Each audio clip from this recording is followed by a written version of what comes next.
Tommy Reynolds has his gun out. He's pointing the gun, and all of a sudden, I see this woman. They say it's on every single station. They're saying that Daddy died. He said there was an accident and your father is no longer with us. In real life, I'm not like that. And the Mario test was disgusting. One night I jumped out of a car doing 60 miles an hour because I was addicted. Salute, Mob Tube.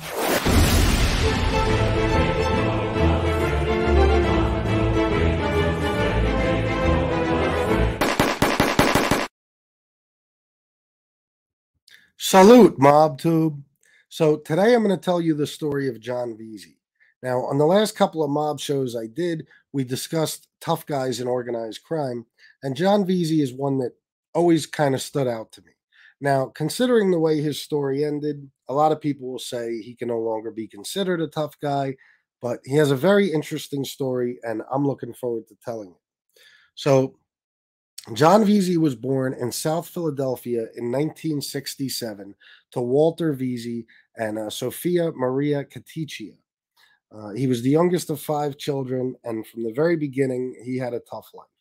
In 1970, his father was found dead in a hotel room, and just 13 years later, at the age of 16, his mother passed away as well, too. Now, John had an older brother named Billy Veazey. Billy was also a street kid, very tough guy, and he kind of stepped in as a father figure to his younger brother. Now, at that point, John Veazey had already developed a very heavy drug addiction. It was said that he was using about $600 worth of cocaine a day. And his brother Billy dealt with this by beating his younger brother anytime he found him high. But at the same point in time, John had kind of found his niche in crime. He began robbing drug dealers and mobsters in the neighborhood. I started doing stick-ups when I was probably 15 years old. When I was doing my stick-ups, I targeted anybody that had money. But drug dealers were easy, so I would walk in the house. The first thing I'd do was blow the TV apart. Boom. I say, listen, it's a stick-up, don't make it a homicide. I'm going to leave here with your drugs, or I'm going to leave here with your drugs and you dead. Like, I'd shoot first and then tell you it's a robbery.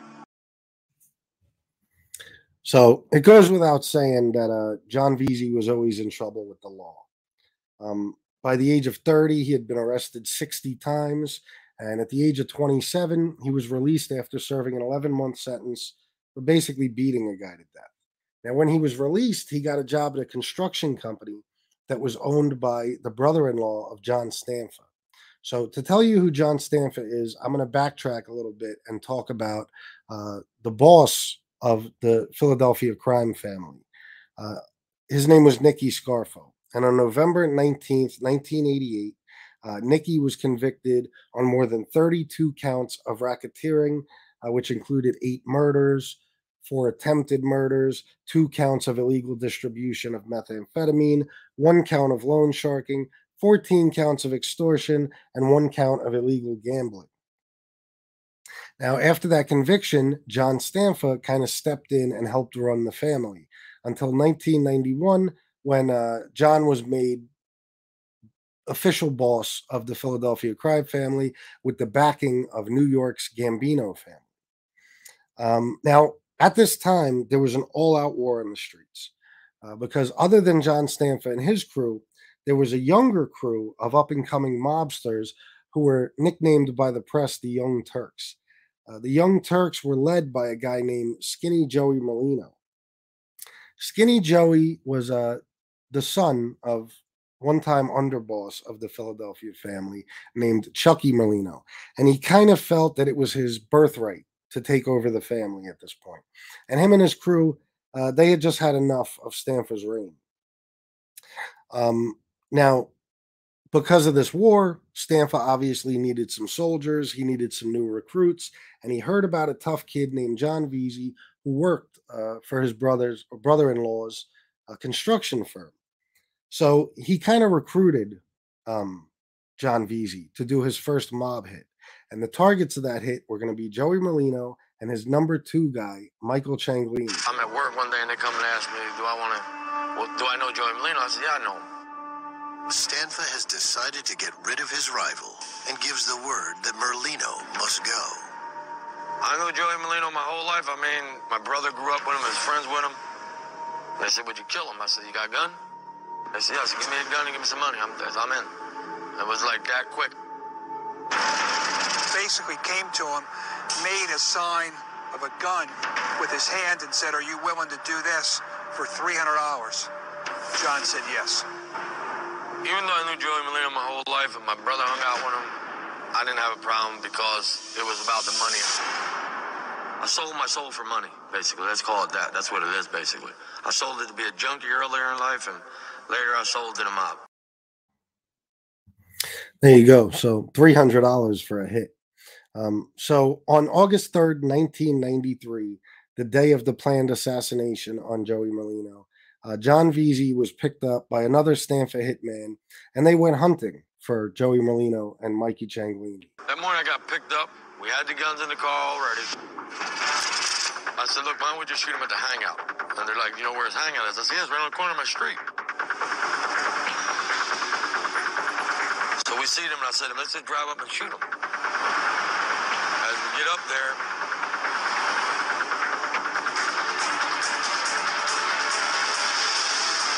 I see my brother Billy's on the corner. I mean, he was friends with these guys. I mean, Dad was very, very close. My brother Billy was always like the father figure, more so than a brother figure. Billy was my oldest brother, and I'm the baby of the family. I used to idolize him. Did I love him? Absolutely. I idolized everything he did. No matter where I was, no matter what I did, if I said his name, it seemed like he showed up to help. Always get me out of whatever I was involved in. I mean, I didn't expect to see him. Was a surprise maybe that particular moment. Veazey is relieved when his brother Billy walks away. Moments later, he makes another pass at his prey, eager to carry out his first mob hit. So we drove back around. I jumped in the back seat right behind the driver. We pulled right up on him. We put the gun out the window like this. We just start shooting. I mean, it was pretty much point blank range. Shot Michael. Joey, I think, got hit 3 times. Screaming for help. Joseph Molino was wounded in the rear end. Michael Cianglini was shot. Bullet entered his chest, and he died shortly thereafter. So there you go. Mikey Cianglini died from his wounds, and Joey Molino took a couple of shots. Now, while Joey was recovering from his wounds, he sent for Billy Veazey. When Billy Veazey came, Joey explained to him, listen, you know, your brother Joey shot me. Billy was furious. Obviously, he went to his brother John, asked him about it, and John pretty much just denied it. The guy shot Joey. As soon as he got out of the hospital, the first person he sent for was my brother. My brother called me, he's like, I just wanted to meet Joey, and he says you shot him. And I'm like, what are you talking about? Veazey lies to his brother to hide his crime. You know, I didn't shoot nobody. What do you mean I shot Joe? Who told you this? He said, Joe, I said, well, I'll go with you. I'll go over to Joey. He said, no, you're not going. I said, why not? I'll go tell him. He's crazy. I didn't shoot him. Then when my brother, I was afraid of my brother. I would have told him, yes, I would have shot him again if I could have gotten his house.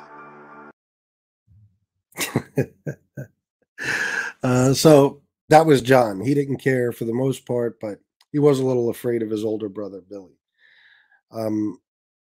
So after that incident, Veazey's stock really began to rise in the Philadelphia crime family.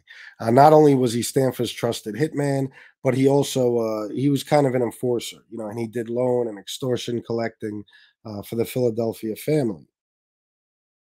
At one point in time, when Veazey heard about a mob associate named Joe Fudge who was planning to kill him, he found Joe Fudge. He tortured him with power tools, mainly a drill. He drilled his hair. He pulled out clumps and clumps of his hair. He drilled his elbows, his hips, and his knees until the drill bit broke. And then he threw Joe Fudge into the street. So, you know, at this point, in retaliation for the hit on himself and Cianglini, Molino sent some hitters to kill John Stanfa. And on August 31st, 1993, Stanfa and his son were ambushed on the Schuylkill Expressway in a drive-by. Stanfa was uninjured, but his son was shot in the jaw. And eventually somebody was going to have to pay for this. So not long after that, Molino was arrested by the FBI. He was charged with violation of his supervised release, and he was sent back to prison. As for Stanfa, the shooting of his son was the last straw. Molino and anyone associated with him were to be killed. One of those men, who Stanfa suspected of being involved in his son's shooting, was Frank Baldino Sr., and he was going to be next on John Veazey's hit list. So I'm going to stop at this point. I'm going to break this up into 2 videos. The second part of this is going to be way longer than the first. There's a lot that took place in John Veazey's life, even after all this, and I'm going to discuss that in the next video. So I hope everybody enjoyed this. I hope you learned some things, and I will see you on the next video. Hopefully it'll be in a day or 2. All right. So thanks for listening. I love you all. And until next time, salute.